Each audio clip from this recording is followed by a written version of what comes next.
बेहिसी का दौर है और इसमें शैतान का पूरा ज़ोर है।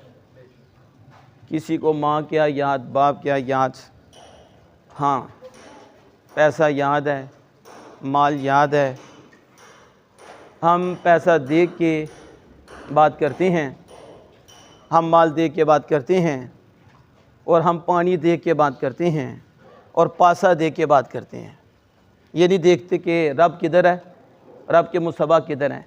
ये देखते हैं कि ज़ाहरी शान व शौकत किसके पास है, दुनियावी इज़्ज़त किसके पास है।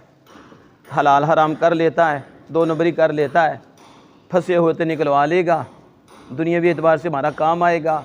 दूसरे को नहीं देखना कि रब उसके साथ है या नहीं, बस बाबा ही नज़र आता है, नोट नज़र आता है, दुनियावी ताल्लुक़ात हमारे सामने रहती हैं। बदकिस्मती से ख़त्म भी ऐसी सूरत हाल पाई जाती है कि कौन है जो अल्लाह के लिए आया है, अल्लाह के महबूब के लिए आया है। कौन इसलिए आया कि मेरे भाई को दर्द हुआ, किसी का बेटा किसी का बाप है, किसी का दाया किसी का चचा है, किसी का कोई ताल्लुक़ है, और उसके लिए दुआ करेंगे तो हमारा भी बेड़ा पार हो जाएगा, उसका भी हो जाएगा, और कितनों के ज़ख़म पे मरहम भी लग जाएगी, कितनों का दिल जो है वो मज़बूत हो जाएगा।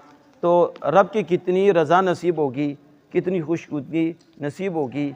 वो खुश नसीब हैं जिनको ये सोच नसीब है, जिस पे ये करम है, जिस पे ये फ़ज़ल है कि जो अल्लाह के लिए आता है।